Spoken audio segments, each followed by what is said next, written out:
insya Allah sebentar lagi akan diisi oleh tausiah.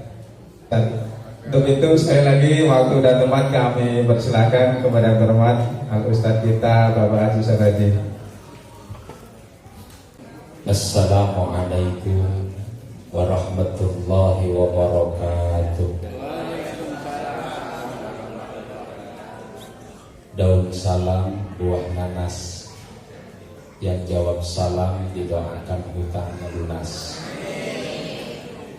Daun salam penyedap sayuran, yang jawab salam didoakan beres semua angsuran.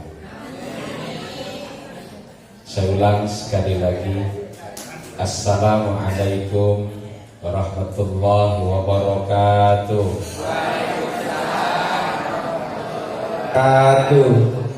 Dari bunyi jawab salamnya, jangan-jangan memang yang hadir lagi banyak hutang sekaligus angsuran. Amin. Alhamdulillahilladzi amarona bittaqwa wa wa'adana bi jannatil ma'wa. Asyhadu an la ilaha illallah wahdahu la syarikalah rabbul ardi was sama.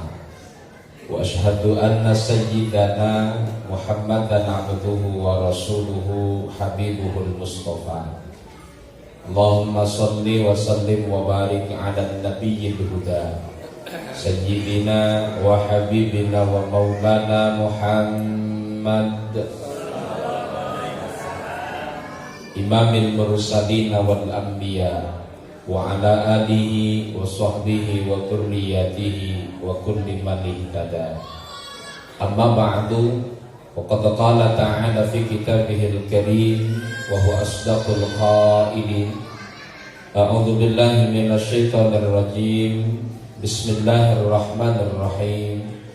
Wasari'u ila maghfiratin min rabbikum wa jannatin 'arduha as-samawati wal ard u'iddat lil muttaqin. Sadaqallah wa sadaqa rasuluhun nabiyyul habibul karim wa nahnu 'ala dzalika minasy syahidin wasyakirin walhamdulillahi rabbil alamin. Fadilatul muhtaramin, para alimul ulama, para kesepuhan, hadir di tengah-tengah kita para pendiri paguyuban Giri Putra yang mohon maaf tidak bisa dirangkai, tidak bisa ditata, juga tidak bisa disebutkan namanya satu persatu. Kita doakan bersama semoga para pendiri kita, para kesepuhan kita semuanya selalu diberikan kesehatan oleh Allah, juga ditambah-tambah kemuliaannya. Ketua Paguyuban Giri Putra beserta para pengurus yang kami muliakan, Bapak Menteri Perhubungan, Bapak Haji Sri selaku Menteri Perhubungan, karena lewat sambungan beliau alhamdulillah saya di kesempatan siang hari ini bisa berjumpa dengan para bapak dan ibu semua.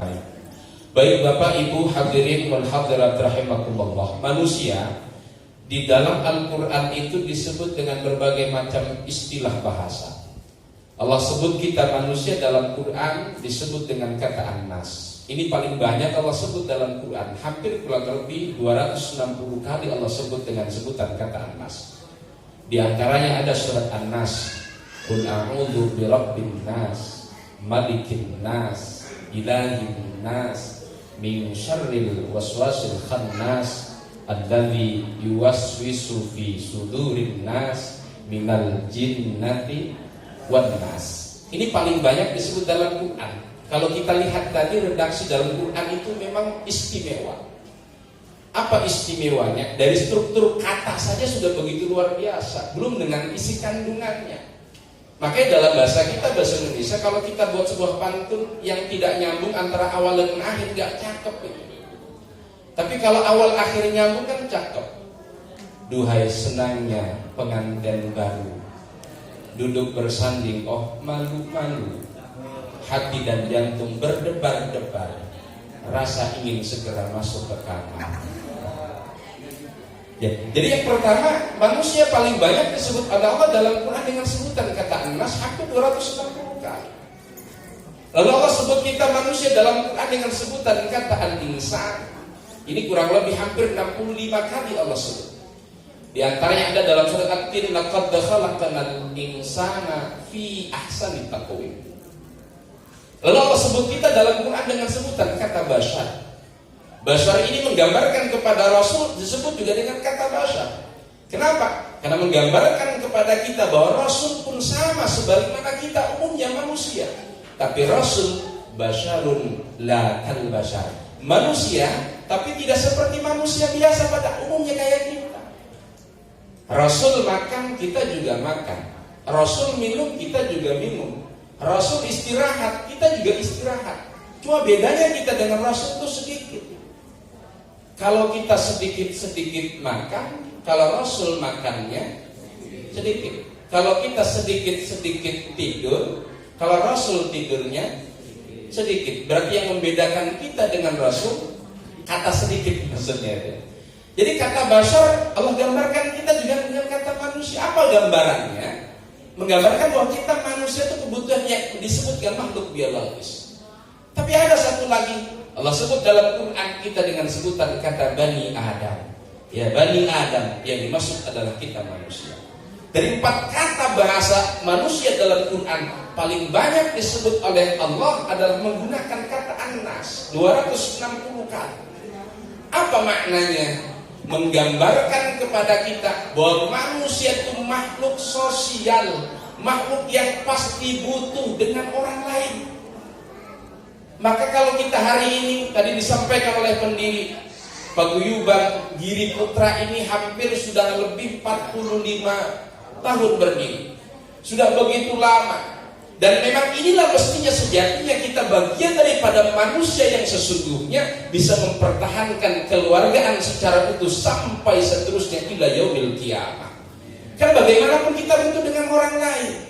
Mohon maaf Bapak Ibu hadirin wal hadirat rahimakumullah. Jangankan yang dalam pandangan kita sulit, yang dalam pandangan kita nempel di badan kita saja, ada yang harus dilihatnya oleh bantuan alat. Silahkan buktikan Bapak Ibu siapapun yang hadir kesempatan siang hari ini yang bisa melihat telinga sendiri, insya Allah saya gratiskan umroh sekeluarga. Silahkan dilihat tanpa bantuan. Ya, tengok kanan susah, nengok kiri susah. Tapi bisa dilihat lewat apa? Bantuan. Bantuan apa? Lewat cermin kita bisa melihat kedua telinga kita. Apa maknanya? Yang nempel di badan kita saja harus dilihatnya lewat bantuannya alat. Butuh dengan alat, butuh dengan orang lain. Berarti apa maknanya? Apalagi dalam ruang lingkup yang lebih besar. Tadi disampaikan bahwa Wonogiri, saya sering dengar kata Wonogiri, tapi mudah-mudahan lain kali saya diundang langsung ke Wonogiri. Cocok pengen. Ya biar nanti tahu Wonogiri. Tidak hanya sekedar kata mendengar kata Wonogiri, tapi nanti tahu langsung di mana Wonogiri. Wah, insya Allah kayaknya bentar lagi diundang ke Wonogiri. Iya, apalagi kita tempat kita nan jauh di sana, lalu kita berkumpul dalam satu tempat yang memang bukan tanah lahir kita, walaupun ini bangsa kita, tapi bukan tempat di mana kita dilahirkan. Kalau tidak ada persatuan, mohon maaf akan bercerai-berai. Maka dalam pepatah bahasa kita Indonesia, bersatu kita teguh, bercerai kita runtuh. Banyak gambarannya. Makanya kalau kita bicara tentang sebuah persatuan, lihat bagaimana persatuan kita di dalam sholat jamaah. Kalau kita dalam sholat jamaah yang namanya makmum itu harus ikut kepada imamnya. Imam ruku, makmum juga ruku. Ini gambaran dalam sholat itu digambarkan tentang sebuah persatuan. Makanya orang masuk masjid itu tidak beda, semuanya sama. Makanya masjid itu menjadi simbol persatuan dan persamaan. Orang masuk masjid, Bapak Ibu, apapun latar belakangnya, kemanapun arah rumahnya, masuk masjid yang dituju arahnya arah mana, Bapak Ibu? Kiblat. Satu arah yang dituju oleh kita. Apapun bahasa yang biasa diucapkan dalam keseharian kita, biasa ngomong pakai bahasa kita Wonogiri, biasa kita ngomong pakai bahasa persatuan bahasa Indonesia, atau mungkin yang sudah lama di Jawa pintar bahasa Jawa. Apapun bahasa yang diucapkan oleh kita, ketika sholat yang diucapkan bahasanya bahasa apa? Bahasa Arab. Sama, nggak bisa Bapak Ibu sholat sesuai dengan bahasa masing-masing, repot nanti malaikat. Ada tiga orang berbaris sholat dalam satu shaf. Satu orang biasa pakai bahasa Indonesia, satu orang biasa pakai bahasa Sunda, satu biasa pakai bahasa Jawa, satu lagi orang Padang, 4 orang. Kata yang bisa pakai bahasa Indonesia diganti Allahu Akbar, diterjemahkan jadi Allah Maha Besar. Kata bahasa Sunda Allah Maha Besar diganti jadi Allahmu Agung. Kata biasa yang ngomong bahasa Jawa, Allah itu paling gede. Kata bahasa Padang apa Padang? Bagadang apa? Iya, kalau misalkan demikian akan sulit. Oh iya, akan sulit gitu. Makanya dalam bahasa sholat, bahasa yang kita gunakan sama, bahasa Arab satu. Di dalam sholat semuanya sama. Kepala yang begitu dieluk-elukan kita, kepala yang begitu dimuliakan oleh kita. Lihat dalam ibadah sholat yang dilakukan oleh kita, kepala yang dianggap tinggi dan mulia, dalam konteks dia sajid sujud di hadapan Allah, sesungguhnya ia dalam kondisi serendah-rendahnya. Bahkan mohon maaf, kepala yang dianggap tinggi, kedudukannya lebih rendah dibanding dengan belakang kita. Padahal dari belakanglah segala hal-hal yang tidak baik keluar. Ini menggambarkan kepada kita bahwa betul, kalau kita bicara tentang sebuah persatuan, lihatlah bagaimana yang ada di dalam sholat berjamaah. Mestinya begitulah kita dalam kehidupan ini harus bisa saling satu sama lain. Wa ta'awanu 'alal birri wat taqwa wa la ta'awanu 'alal ismi wal 'udwan. Saling bahu membahu, saling tolong menolong dalam hal kebaikan dan kebenaran. Ini yang mesti dilakukan oleh kita. Karena bagaimanapun mohon maaf, semua yang hadir termasuk saya, semuanya nanti bakal kembali menghadap Allah Subhanahu wa taala. Betul tidak Bapak Ibu? Bapak Ibu, bapak-bapak nanti meninggal, ibu-ibu juga meninggal. Ustaz, jangan dulu tapi Bu. Terakhir aja nanti Ustaz. Ya, semua nanti akan balik menghadap Allah Subhanahu wa taala. Dan mohon maaf, ketika sudah meninggal dunia, tidak ada satupun yang bisa dibanggakan oleh kita. Nabi mengatakan yatba'ul mayyit salasun, yang akan turut serta mengantar kita manakala roh sudah keluar dari jasad kita. Kata Nabi cuma 3, ahluhu wa maluhu wa amaluhu fayadiyusnan wa yabqa wahid. Yang akan turut serta manakala meninggal itu cuma 3 kata Nabi.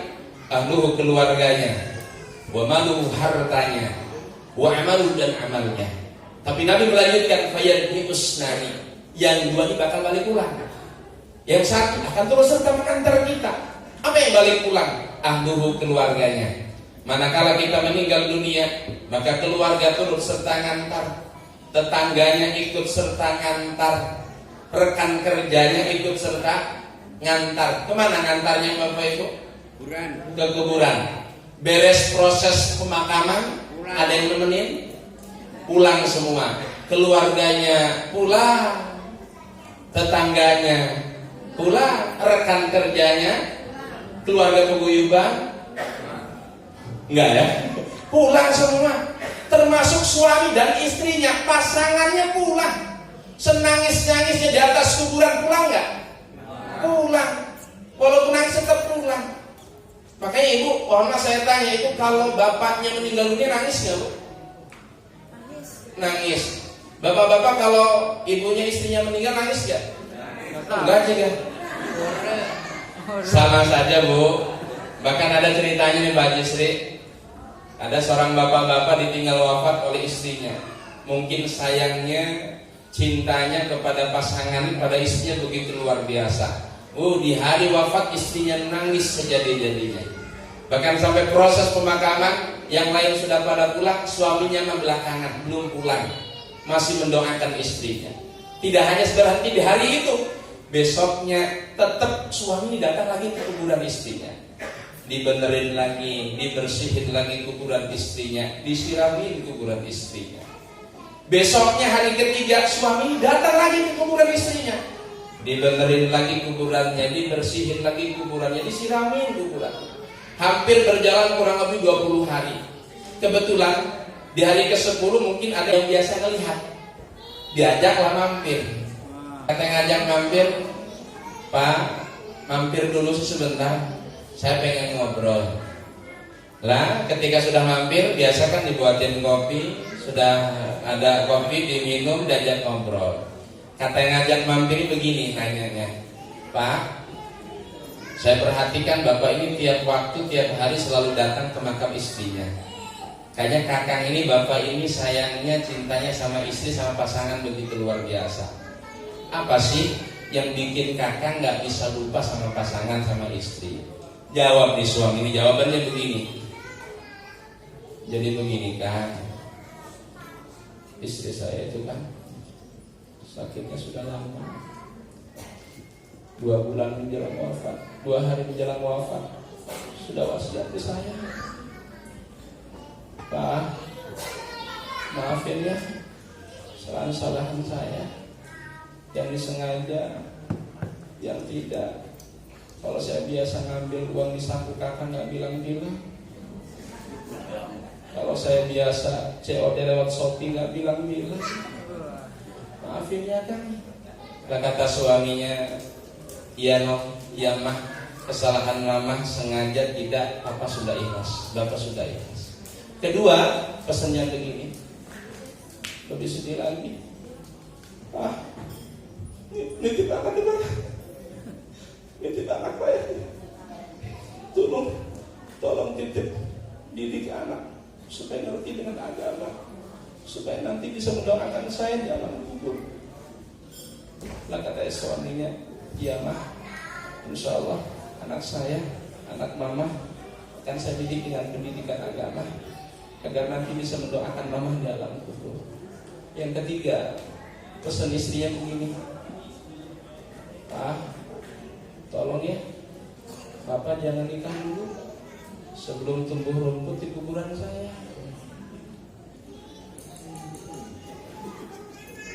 Oh, ternyata ada udang di balik terigu.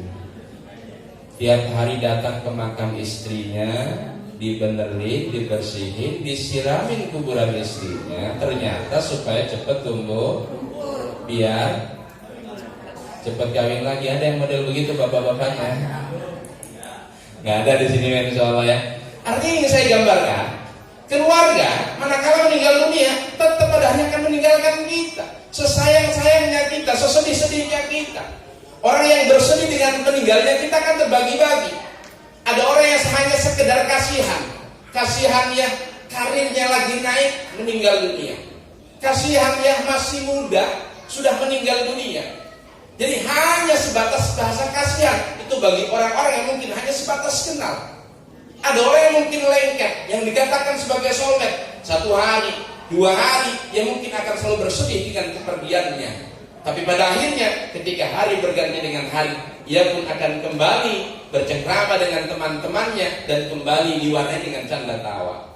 Mungkin terasa yang paling luar biasa kesedihan itu adalah di dalam rumahnya. 1 bulan masih akan terbayang, 2 bulan masih akan selalu teringat. Bahkan dalam hitungan 1 tahun, dalam 1 haul mungkin akan selalu terbayang, teringat apa yang sejak, apa dengan orang yang meninggal dunia. Tapi pada akhirnya ketika tahun berganti dengan tahun pun, kita akan hanya jadi album kenangan di dalam keluarga kita. Artinya semua itu akan meninggalkan kita. Harta, memang betul mohon maaf, harta ada yang turut serta mengantar kita. Andai kata kita punya roda 2, andai kata kita punya roda 4, lalu manakala kita meninggal dunia, maka roda 4, roda 2 itu akan dibawa mengantar oleh keluarga kita. Kemana? Ke parkiran tempat di mana kita dikebumikan. Beres dikebumikan, beres dimakamkan, motor, mobil yang dibawa keluarga kita tidak ada yang ditinggalkan, semua pada dibawa balik pulang. Jangankan mobil dan motor, tiker klase, jarang jawab klase, ketinggalan di Jogja taruh Bapak Ibu, diambil nggak? Diambil. Padahal harga tiker berapa sih? Nah, ini menjadi gambaran harta tidak ada yang dibawa pulang. Terus apa lagi? Maka Nabi mengatakan fayarji usnani, yang 2-nya akan balik pulang. Tapi ada satu yang akan terus serta sampai kita berada di dalam kubur. Apa itu? Amaluhu, amal kita. Makanya tadi kalau kita baca ada ART-nya, diantaranya kan memberikan bantuan pada saudara-saudara kita yang terkena bencana, berbagi dengan anak-anak yatim. Ini satu begitu luar biasa. Bahkan amal yang paling begitu dirindukan oleh orang-orang yang sudah mendahului kita, amal itu adalah amal berbagi. Lihat dalam Quran itu Bapak Ibu banyak ayat-ayat yang isinya tentang penyesalan orang-orang yang sudah dipanggil menghadap Allah tidak ada amal soleh. Dalam surat Ibrahim ayat 44, ada lagi dalam surat As-Sajdah atau Alif Lam Mim Tanzil ayat yang ke-12, ada lagi dalam surat Al-Munafiqun ayat yang ke-10. Dalam surat Al-Munafiqun ayat 10 kata Allah, "Lauda akhartani ila ajalin qarib fa as-saddaqa wa akum minas shalihin." Kalau kita artikan, ya Allah, andai kata kau berikan kesempatan hidup kepada ya Allah sebentar ya Allah, apa yang hendak dilakukan? Andai kata kesempatan hidup itu ada. Jawaban dalam ayat ini bukan sholat, bukan haji, tapi dalam ayat ini adalah fa'as-sadaqah, maka saya akan bersedekah. Kenapa tidak sholat? Kenapa tidak haji? Karena amal yang langsung dirasakan nilai manfaatnya oleh orang lain, bukan sholat, bukan haji, tapi amal yang langsung dirasakan nilainya oleh orang lain adalah sedekah, adalah berbagi. Maka Bapak Ibu jangan berat memberikan sesuatu yang hakikatnya titipan dari Allah. Karena kadang-kadang mohon maaf tidak siapa-siapa manusiawinya manusia. Kadang-kadang kita berat mengeluarkan sesuatu yang hakikatnya titipan dari Allah. Bahkan ada ceritanya banyak. Ada bapak-bapak berangkat Jumatan. Kan biasanya kalau Jumatan itu dia ada kotak amal berjalan. Nah, jadi bapak-bapak ini sudah siap. Di saku sebelah kirinya dikasih uang 2.000 rupiah. Maksudnya yang 2.000 ini mau dimasukin ke kotak amal. Di saku sebelah kanannya dikasih uang 50.000. Maksudnya beres Jumatan mau makan di bakso WW. Wonogiri kan ya? Ada orang yang mana? Di endorse kayak nanti gratis makan bakso nih. Ada keranjang. Iya. Lah mau Jumatan mau makan di bakso Wonogiri gitu ya. Makanya tiba waktu Jumatan ngantuk. Lagi ngantuk-ngantuk begini datang kotak amal. Karena kaget salah masukin. Harusnya yang sebelah kiri yang 2.000. Karena kaget masukin yang sebelah kanan yang 50.000. Terus masukin aja. Lah singkat kata singkat cerita, beres Jumatan mampir di bakso Wonogiri. Lah ya giliran sudah ngebakso beres, mesen kopi sudah beres, tinggal bayar. Giliran mau bayar ngambil di saku sebelah kanan kosong. Ada yang di sebelah kiri, dilihat uangnya 2.000, mikir rada telat. Barang ingat ya tepok jidat, astagfirullah. Yang 50.000 masuk kotak amal. Jadi ceritanya ada Bapak Ibu orang sodako, bukan alhamdulillah ngomongnya, tapi saking apanya Bapak Ibu? Nyesel. Aduh. Ada lagi nih mah, nggak mau sama sekali masukin ke kotak amal. Jadi ada kotak amal di depan itu pura-pura dikir dia, kencang dikirnya. Ada di depannya dikir, itu, itu, sampai merem-merem. Sudah berada di sebelahnya, tambah dikir ganti. Astagfirullah. Merem nggak kelihatan. Sudah lewat kotak amalnya. Alhamdulillah. Pas gitu ya. Jadi sama sekali dia mau, padahal amal ini yang begitu dirindukan oleh orang yang sudah mendahului kita. Apalagi kalau itu kita berikan kepada anak yatim. Nabi mengatakan, ana wa kafirul yatim kahataini fil jannah. Saya, kata Nabi, dengan orang yang mau berbagi dengan anak yatim, dengan orang yang mau mengurusi anak yatim, kahataini fil jannah. Nabi memberikan isyarat dua jarinya seperti ini nanti di dalam surganya. Berarti kita dengan Nabi, orang yang mau berbagi dengan anak yatim, yakinlah insya Allah kelak di surganya akan bersama dengan Nabi kita Nabi Muhammad Sallallahu Alaihi Wasallam. Karena jelas dalam keterangan di kitab Nasha'il Ibad ada 4 hal yang nilainya itu ternyata lebih baik daripada surga. Surga itu sudah baik, tapi ada 4 hal yang nilainya lebih baik daripada surga. Salah satunya adalah jiwarul anbiya fil jannah khairum minal jannah. Berdampingan, bersebelahan kita dengan para nabi di surganya Allah, khairum minal jannah. Itu lebih baik daripada surga. Dan amal yang bisa mendekatkan itu menjadi kenyataan kita adalah dengan kita berbagi dengan anak-anak yatim. Karena Nabi mengatakan, ana wa kafilul yatimi kahataini fil jannah. Bapak Ibu hadirin wal hadirat rahimakumullah. Sampai jam berapa nih? Saya ngomong enak aja nih Pak Jisri.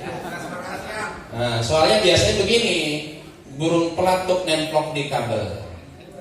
Jam segini nih, mata sudah ngantuk, pantat sudah mulai. Atau dalam istilah bahasa Jawa, beluluk manjing ning longannya. Watang kekeruyuk wis pengen.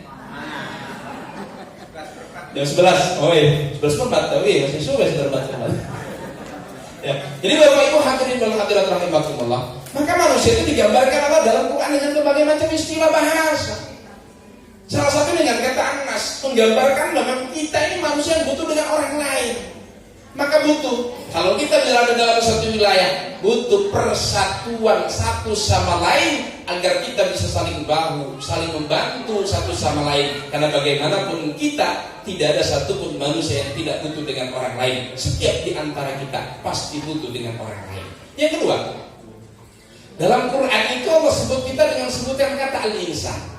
Ini hampir 65 kali Allah sebut. Apa menggambarkan tentang apa? Kalau An-Nas menggambarkan tentang sisi sosialnya manusia.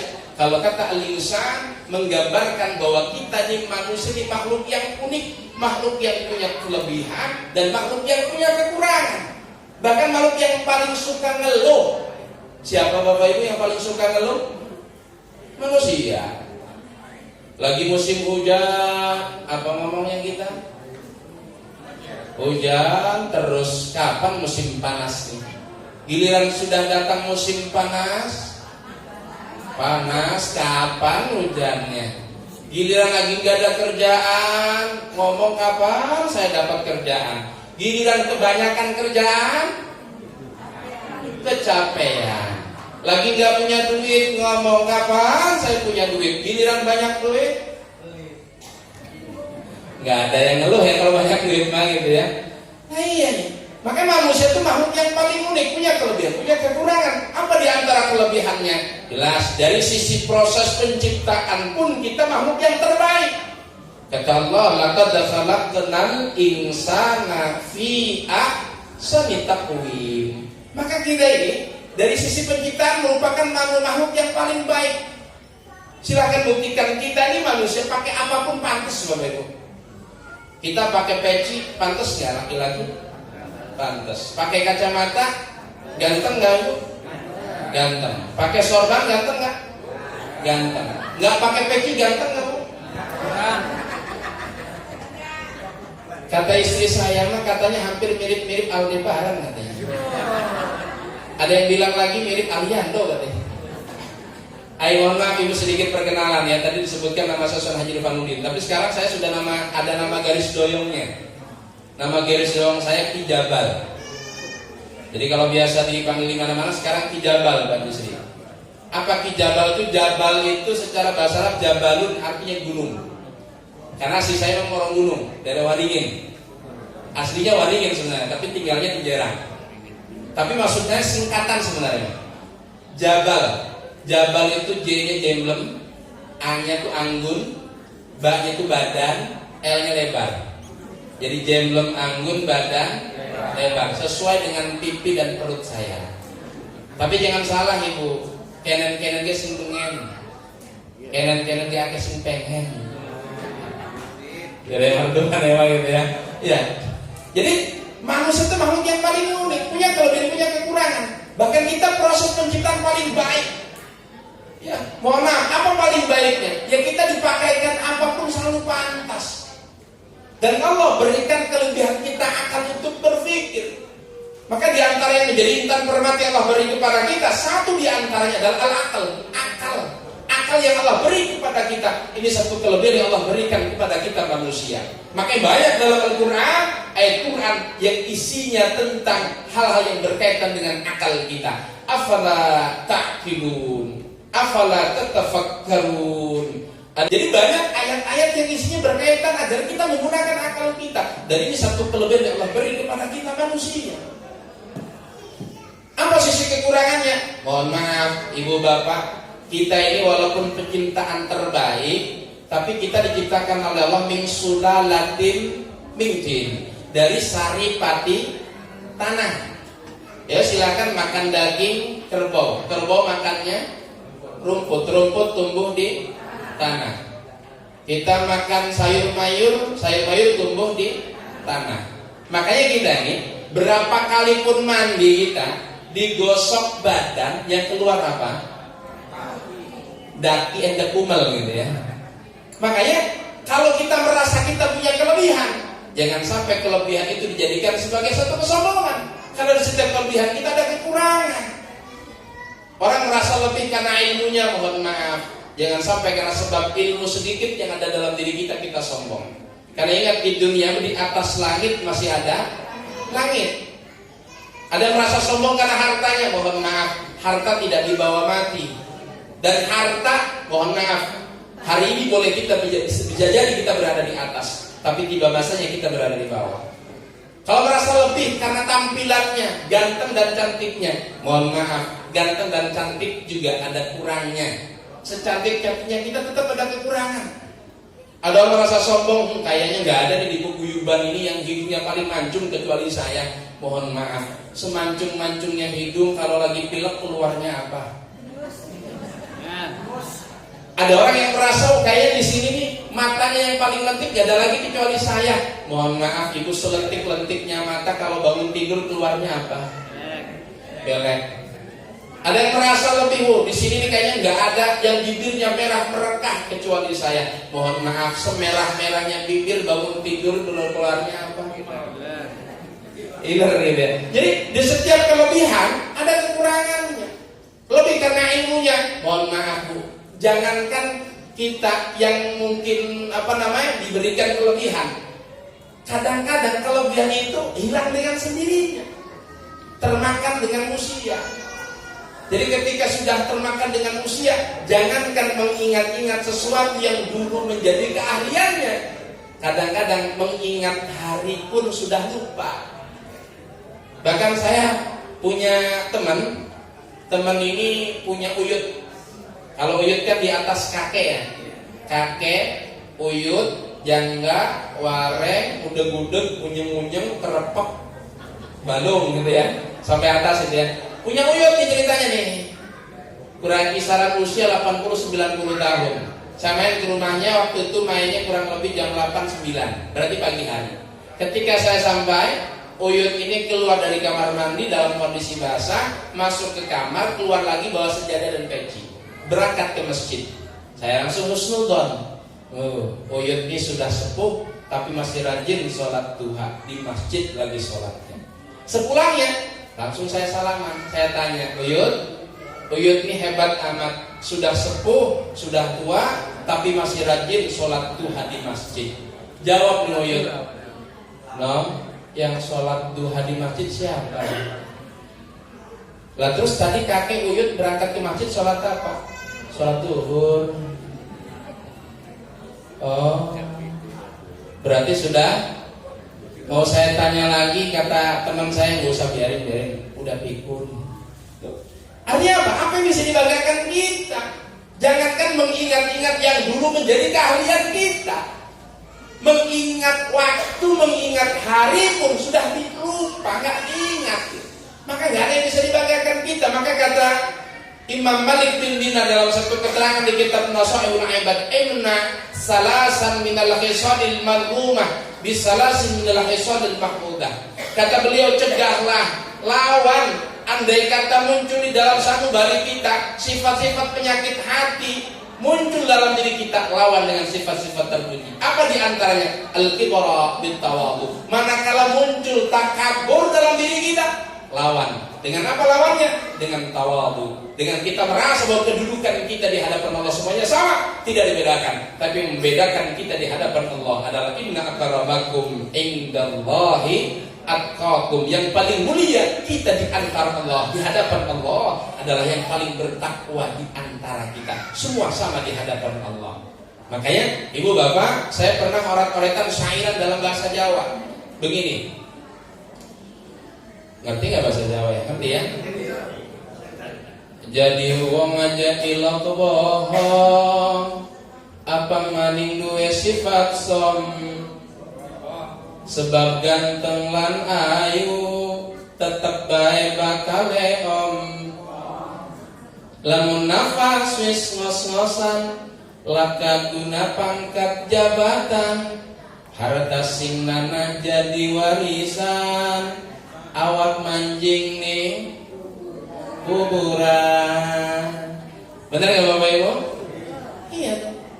Jadi orang sombong ganteng aja tetep baik, bakalnya tetep ompong. Ya, saya hadir yakin lah Bapak Ibu yang sudah sepuh-sepuh ibu kayaknya kalau dulu mudanya mengalahkan saya nih. Iya Bapak Ibu. Iya. Ya dulu rambut belum memutih, sekarang rambut sudah mulai putih. Dulu gigi masih rapet, ya sekarang sudah metik. Ya dulu jalan berapa kilo pun sanggup, sekarang jangankan jalan, mau bangun dari tempat kita saja harus butuh sandaran pegangan. Jadi nggak ada yang bisa dibanggakan gitu. Maka dari kata muncul itu dalam diri kita lawan. Dengan apa lawannya? Bitawadu, dengan kita rendah hati. Yang kedua, andai kata muncul di dalam sanubari kita penyakit hati al-hasad. Hasad itu tamanni zawali ni'matil ghair, mengharapkan nikmat yang ada pada orang lain itu hilang. Jadi ada orang yang dapat nikmat kita bukan senang, tapi sebaliknya. Ada orang kebeli kompor gas, kita yang panas. Ada orang yang kebeli kulkas, kita yang dingin. Ada orang yang naik haji, kita malah naik tensi, darah tinggi gitu. Jadi artinya merasa tidak nyaman, tidak senang dengan apa yang didapatkan oleh orang lain. Padahal mohon maaf, sejatinya setiap di antara kita yang hidup dalam kehidupan dunia ini, semua sudah dijamin oleh Allah Subhanahu wa taala terkait rezekinya. Bahkan dalam hadis Al-Arba'in, hadis yang keempat, ada 4 hal yang sudah Allah gariskan sebelum kita lahir dalam kehidupan dunia ini. Apa 4 hal itu? Ajal kita, jodoh kita, rezeki kita, bahkan saqiyun au sa'idun, bahagia dan sengsaranya kita sudah digariskan oleh Allah Subhanahu wa taala sebelum kita lahir dalam kehidupan dunia. Maka jangan risau dengan apa yang didapatkan orang lain. Rezeki itu kalau memang harusnya milik kita, mohon maaf, dihalangi berapa orang pun tetap akan sampai kepada kita. Tapi kalau memang jatahnya memang belum milik kita, sudah dalam genggaman tangan pun tetap akan hilang dari genggaman tangannya. Saya pernah merasakan sendiri Bapak Ibu. Saya pernah ngisi acara dalam satu kajian. Sepulang acara kan biasanya alhamdulillah kalau pulang acara saya dapat amal. Amplop. Pak Haji Sri, mohon maaf saya di mana-mana ngisi acara nggak pernah ngarepin amplop. Buktinya sesampainya saya di mobil, isinya saya ambil, amplopnya saya buang. Wes taruhlah saya mendapatkan ala kadarnya dari panitia, saya terima, lalu saya masukkan ke saku. Giliran pulang, ayang beb nelpon. Ya dong ayang beb bu, harus ingat masa-masa dulu awal-awal nikah. Panggilannya kan dulu papa, mama, ayah, bunda, aa, ii. AA, ini mau Bahkan ada katanya biar beda dari yang lain. Kalau yang lain manggilnya papi, ini dibalik. Kamu manggil saya pipa ya. Wahai pipa, lah kata istrinya peralon. Pipa kan peralon gitu ya. Lah ya, bahkan kalau kadang-kadang sebelum nikah itu romantisnya begitu luar biasa. Di hari-hari tertentu kita ngirim WA dengan romantis ke pasangan kita. Wahai adinda di Villa Jingga, kaulah bulan, kaulah bintang. Gara-gara kau aku jadi banyak hutang. Makan tak enak, tidur tak nyenyak, cuma beol yang banyak. Kita tahu kisah Nabi dan Rasul sedih, tapi lebih sedih kisah cinta kita berdua. Kita tahu harga cabai, harga bawang, harga tomat semuanya pada mahal, tapi lebih mahal nilai-nilai cinta kita berdua. Kita tahu penjajahan di atas cinta harus dihapuskan, karena tidak sesuai dengan peri kemanusiaan dan peri keadilan dan perjuangan pergerakan kemerdekaan Indonesia. Ceritanya mau kirim WA romantis, kamu baca Undang-Undang 45 itu. Lihat, kadang-kadang itu berubah drastis ketika sudah pernikahan begitu berlangsung lama. Dulu ketika pasangan kita jatuh langsung kita khawatir, ada yang sakit, mau dibawa berobat langsung. Bu, perhatian, giliran perjalanan pernikahan sudah 20 tahun, jatuh pasangannya. Apa ngomongnya kita?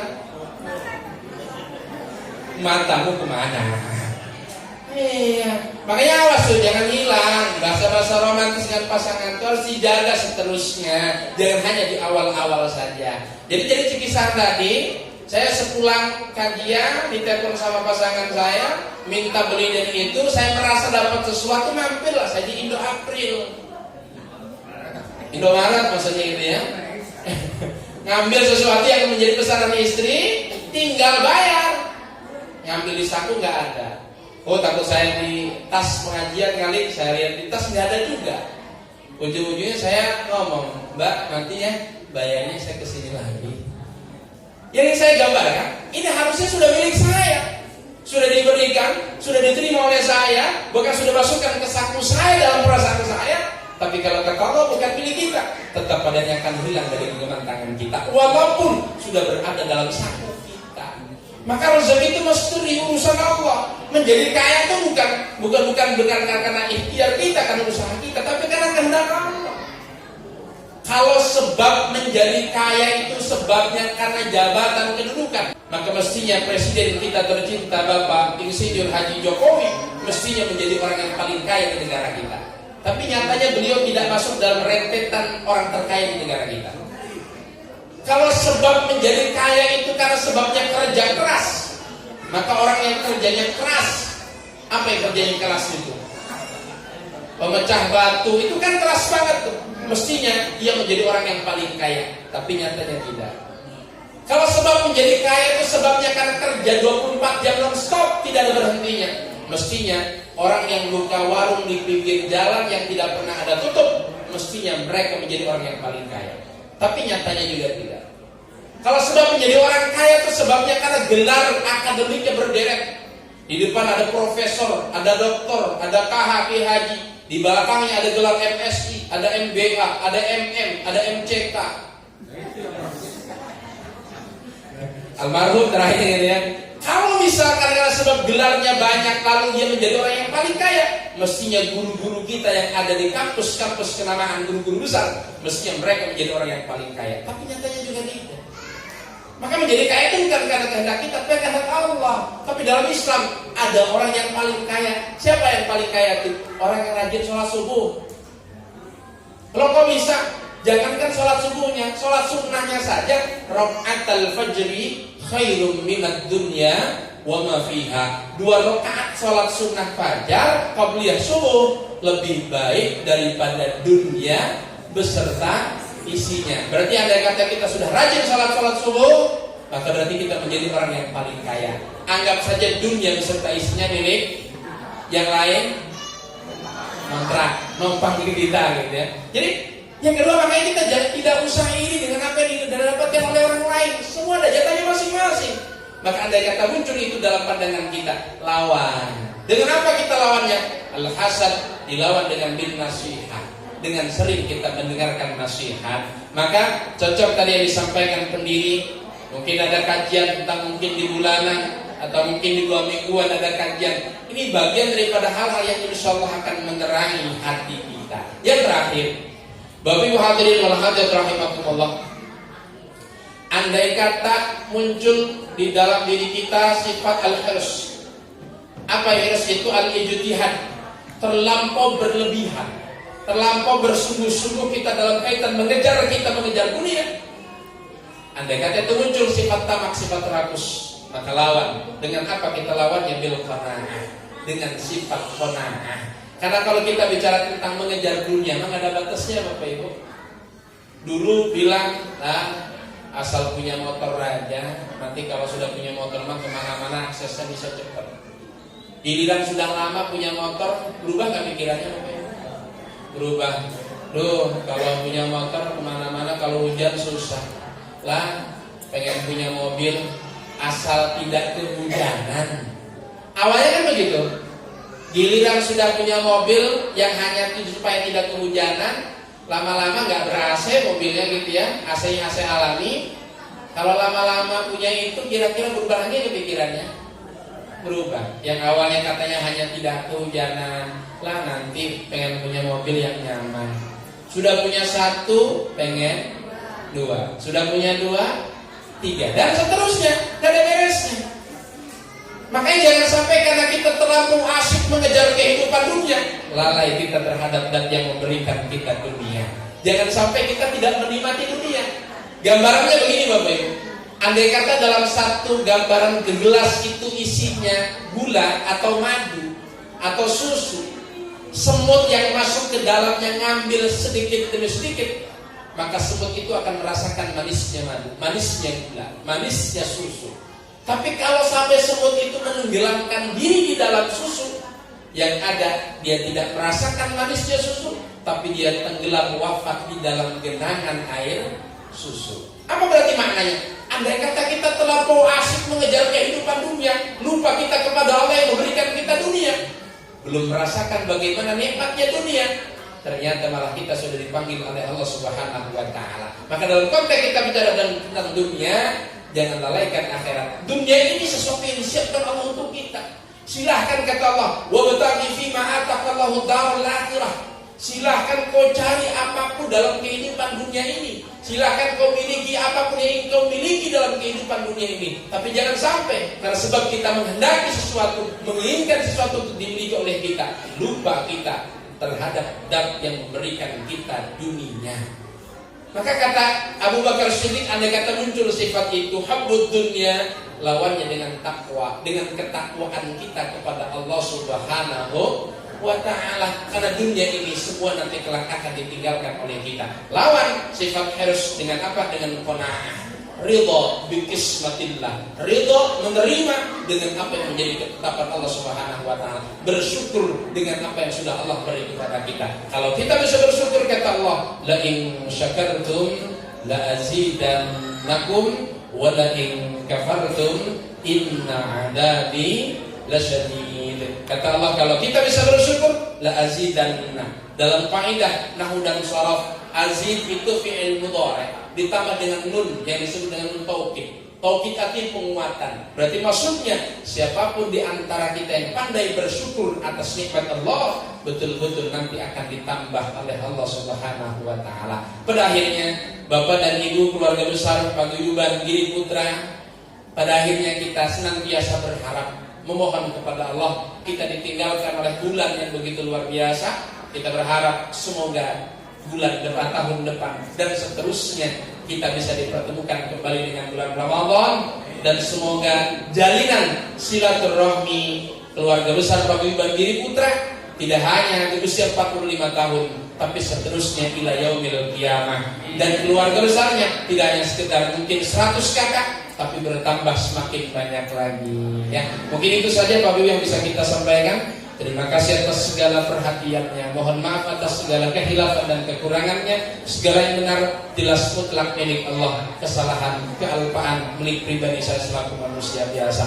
Mari kita sama-sama akhiri, kita tutup kajian ini dengan kita tengadahkan tangan, kita berdoa kepada Allah Subhanahu wa Ta'ala. Semoga apa yang sudah kita lakukan diterima oleh Allah Subhanahu wa Ta'ala. Demikian yang bisa kami sampaikan. Allahumma muwaffiq ila aqwamit thoriq. Wassalamualaikum warahmatullahi wabarakatuh. Waalaikumsalam warahmatullahi